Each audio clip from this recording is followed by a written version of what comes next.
Assalamualaikum. Baik, video kali ini aku akan membahas tentang bagaimana respon bangsa Indonesia terhadap kolonialisme dan imperialisme khususnya di bidang sosial budaya. Bersama aku, Sania Rizkina dari kelas 11 IPS 5. Let's go! Baik, yang akan aku bahas yaitu yang pertama seni lukis, yang kedua seni kerajinan, yang ketiga seni sastra. Baiklah, pertama kita akan membahas tentang seni lukis. Seni lukis adalah salah satu cabang dari seni rupa yang berfokus pada kegiatan melukis. Dengan dasar pengertian yang sama, seni lukis adalah sebuah pengembangan yang lebih utuh dari menggambar. Melukis adalah kegiatan mengolah medium 2 dimensi atau permukaan dari objek 3 dimensi untuk mendapat kesan tertek. Perkembangan seni lukis pada zaman Islam ditandai dengan munculnya seni kaligrafi, babakan baru secara ini. Seni lukis Indonesia sudah pada zaman Islam muncul pada masa kedatangan VOC. Pada abad ke-18 sampai abad ke-19 sudah diketahui perkembangan seni lukis dengan media kertas atau kain kecuali batik. Pada masa ini ditemukan beberapa buah lukisan seperti lukisan wajah pejabat kolonial, bangunan kantor-kantor pemerintah, dan rumah-rumah pejabat yang semuanya merupakan lukisan pesanan. Menjelang Perang Dunia Kedua, datang beberapa orang pelukis Eropa di Indonesia seperti Nieuwenkamp, Walter Spies, yang masing-masing aliran seni lukis berbeda seperti kubisme, experience, atau simbolisme. Baik, yang kedua yaitu seni kerajinan. Pada abad ke-19 merupakan babak baru bagi perkembangan usaha-usaha kerajinan rakyat. Ketika itu, pemerintah kolonial Belanda yang dipimpin oleh Gubernur Jenderal Herman Daendels mengalami kesulitan mendatangkan perlengkapan tentaranya ke Eropa karena Ketika itu, pemerintah kolonial Belanda yang dipimpin oleh Gubernur Jenderal Herman Daendels mengalami kesulitan mendatangkan perlengkapan tentaranya di Eropa karena sedang melihat konflik dengan Inggris. Oleh karena itu, Gubernur Jenderal Daendels mengeluarkan kebijakan untuk memberikan pembinaan terhadap usaha-usaha kerajinan rakyat, utamanya pakaian, topi, sabuk, sepatu, tempat peluru, dan perlengkapan kuda, sehingga keperluan antara kolonial dapat memenuhi di Hindia Belanda sendiri. Ketika Thomas Raffles berkuasa di Indonesia pada tahun 1811 di Jawa, baru berkembang sekitar 28 jenis kerajinan rakyat, di antaranya pandai besi, membuat gong perhiasan dari logam, anyam-anyaman tembikar, tenun, dan kertas.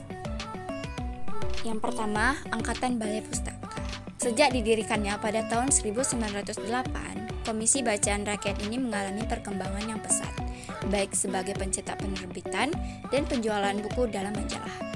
Oleh karena itu, pada tanggal 22 September 1917, komisi ini mengubah diri menjadi kantor for the Forest Castle atau kantor bacaan rakyat, atau lebih dikenal sebagai nama Balai Pustaka, yang dipimpin oleh Dr. J. W. Druwis.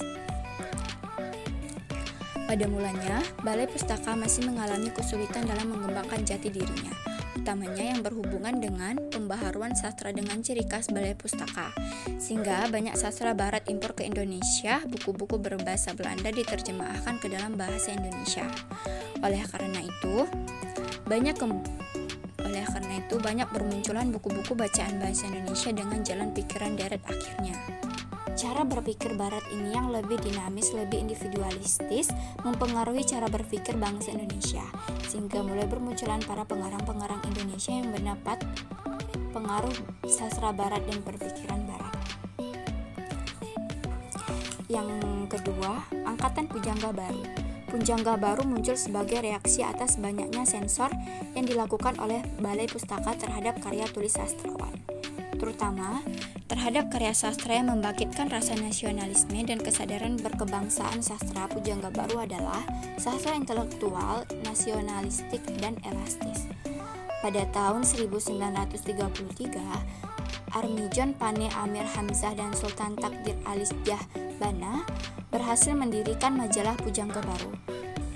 Segera majalah Pujangga Baru menjadi tempat berkumpul ahli kebudayaan, seniman, dan cendekiawan Indonesia pada waktu itu. Berturut-turut dalam majalah itu muncul nama-nama anggotanya, yaitu Dewan Redaksi Majalah Pujangga Baru seperti Armijon Pane, Takdir Ali Shah Bana, Mr. Sueman, dan Mr. Amin Syarifuddin.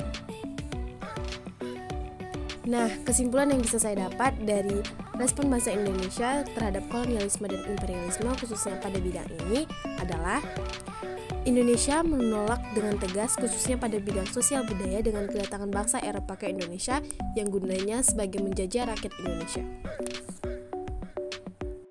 Sekian dari video ini, mohon maaf apabila terdapat kesalahan. Saya Sania Rizkina dari kelas 11 IPS 5 pamit undur diri. Wassalamualaikum warahmatullahi wabarakatuh.